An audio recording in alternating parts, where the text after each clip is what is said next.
12-year-old Elijah Carter stood still at the edge of the cracked concrete steps of his Bronx apartment building, the cold February wind slicing through his worn-out hoodie. In this neighborhood, staying invisible was often the safest bet, and Elijah had mastered that art, keeping his head low, eyes down, moving fast and quiet. People didn't see kids like him unless they were causing trouble, and even then they didn't see the whole picture. He lived with his grandmother, Gloria Carter, in a faded ninth-floor walk-up where the heating rarely worked and the elevator broke more often than it ran. Gloria had once been a seamstress with a proud smile and sharp wit, but now she cleaned law offices at night with aching joints and quiet grit. After her shifts, she'd sit with Elijah at the chip kitchen table and whisper, "Your brain's your ticket out, baby. Don't let this place make you small." At school, no one noticed Elijah's mind. His teachers handed him outdated worksheets and assumed failure before he even opened his mouth. "You're not built for honors," one counselor once muttered. But Elijah kept his anger quiet, stored in the same place where he held his grandmother's love and belief. That Tuesday, he was walking home from PS 109, taking the alley behind a nail salon like he always did to skip the traffic. But something was off. Three men in construction gear had someone pinned against the wall. Elijah squinted and saw a woman in a torn coat, heels scuffed, earrings hanging crookedly. It was Natalie Sinclair, the tech mogul he'd seen on subway billboards. For a second, his body screamed, "Run!" But when he heard one of the men spit a slur and grab her harder, something in Elijah snapped. Fear stepped back. Courage stepped forward. His hands found an old metal crate, and with all his strength, he hurled it against the dumpster. The crash rang out like a bomb. He screamed, "Fire! Fire in the salon!" The alley echoed with Elijah's voice as he pounded on the back door of the salon, breath catching in the frigid air. A startled worker peeked out, wide-eyed, and Elijah shouted again, "Call 911! A woman's being attacked!" From behind him came a furious shout, "Shut that kid up!" Elijah didn't look back. He darted through a narrow gap in the fence, too small for the men to follow. Sirens began to scream in the distance, just as one of the attackers let out a groan. Natalie Sinclair had elbowed him in the ribs, fighting back. Elijah crouched behind a dumpster, watching until the men ran off with her phone and bag. Then, heart racing, he stepped forward. Natalie lay crumpled on the dirty pavement, blood streaking down her brow. Elijah froze. He had no idea what to do next. Still, he pulled out the flip phone his grandmother insisted he carry, and with trembling fingers, he dialed. "Ma'am," he whispered, kneeling beside her, "I'm calling 911. Just hang on." Natalie's eyes fluttered open. At first, they darted around in panic, but then they settled on him. A small boy in sneakers and a hoodie. "Thank you," she breathed. "Brave heart." The ambulance arrived minutes later, flooding the alley in red and blue. EMTs swarmed her, and Elijah stood quietly nearby, ignored until a voice barked, "You, kid, come here." In the sterile emergency room, Elijah sat under harsh fluorescent lights, dwarfed by the adult chaos around him. A police detective approached. Detective Alvarez, broad-shouldered, arms crossed, eyes sharp. "You just happened to be in that alley when a woman like Natalie Sinclair was attacked?" he asked, skeptical. Elijah nodded slowly. "I take that alley every day. It's faster." Alvarez narrowed his eyes. "Convenient timing, don't you think?" The accusation hung heavy in the air. Elijah blinked, unsure whether to explain or stay silent. He'd seen this script before. Black boy, wrong place, wrong time, always a suspect. Before Elijah could answer, a man in a tailored coat swept into the room. Thomas Green, Natalie's chief of staff. He cast a glance at Elijah that said, "You don't belong here," before addressing the detective. "This boy is not a suspect. He saved Ms. Sinclair's life. She's conscious and asking to see him." Alvarez raised a brow but backed off. "Fine, for now." Inside the recovery suite, Natalie looked fragile but alert. Her voice was hoarse but steady. "You stayed," she whispered to Elijah as he approached. "You didn't just scream and run. You stayed with me." Elijah nodded. "I didn't know what else to do. I just knew I had to help." She smiled faintly and reached out. "You didn't just help, Elijah. You gave me something I'd almost lost." Hope. Then her voice dropped. They killed my son. The words landed like thunder. Elijah froze. He was 20. Jamal. They said wrong place, wrong time too. But it was hate and silence. And no one stayed with him. Her voice cracked. You stayed. For a long moment, neither spoke. The pain they carried, different but connected, filled the quiet between them.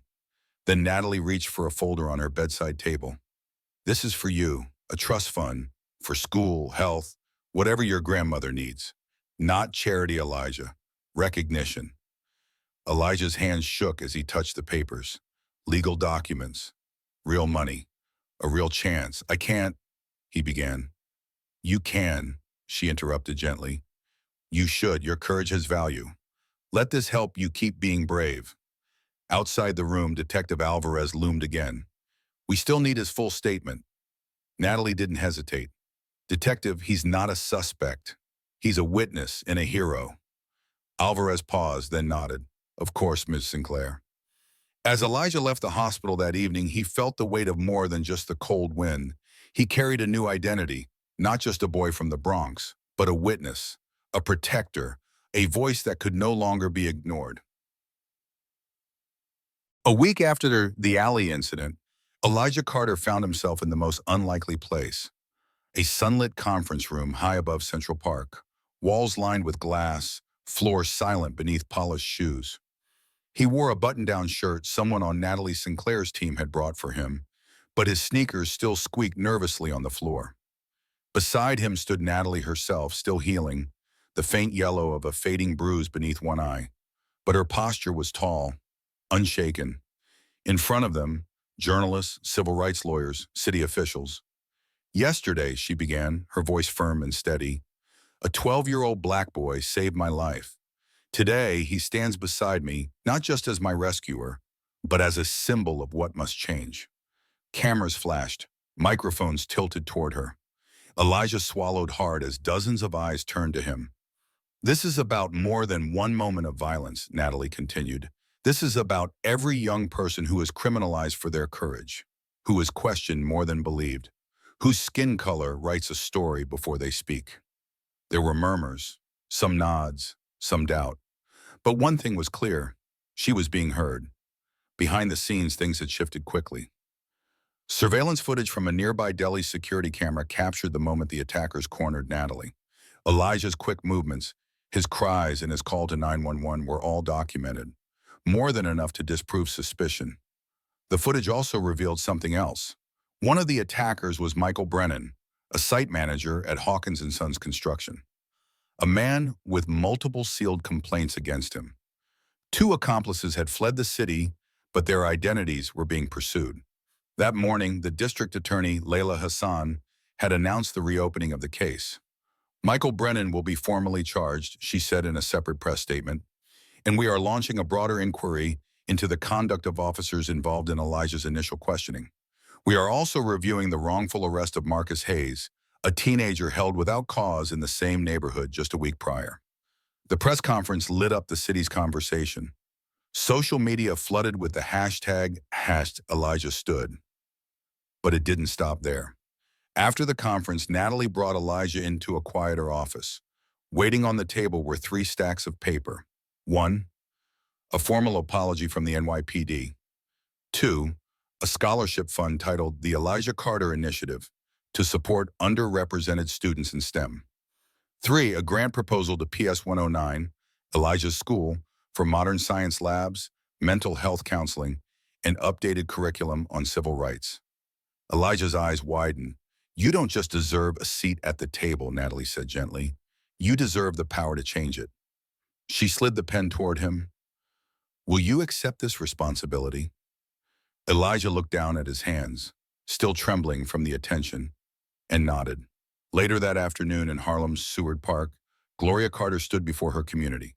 Elijah sat quietly in his newly assigned seat at PS 109's science lab.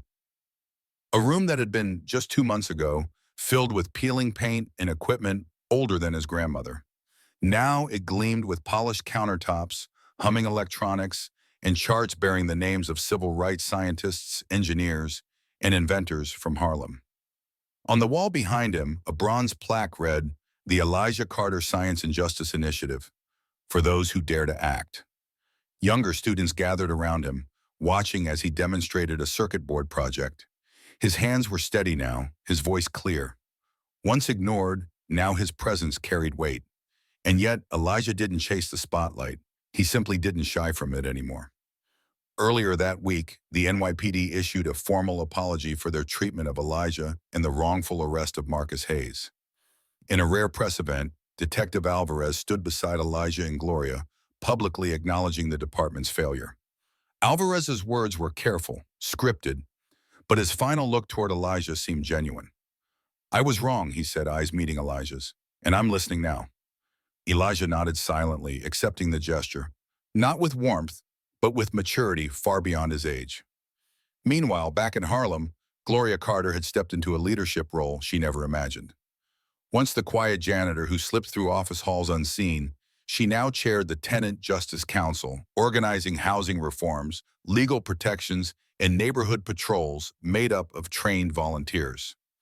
What surprised her most wasn't the bureaucracy, but the people. Tenants who once avoided meetings now lined up to speak.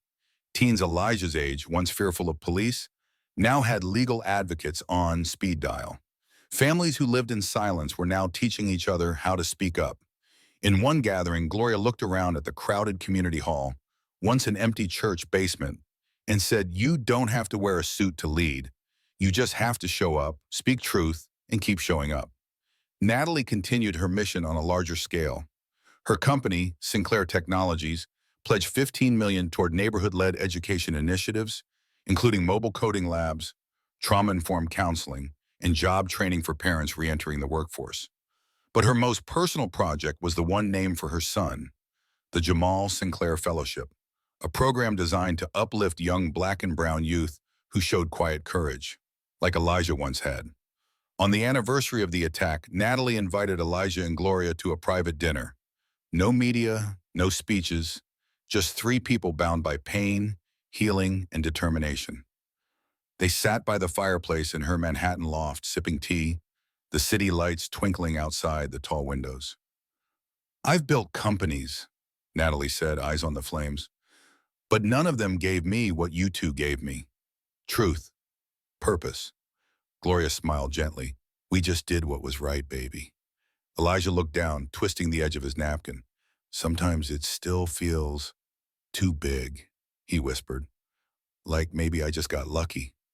Natalie reached over, placing a hand on his. "Luck didn't make you throw that crate. Luck didn't make you call for help. That was choice. You chose to stand up." And then she said something Elijah would carry for the rest of his life. Change doesn't start when the cameras roll.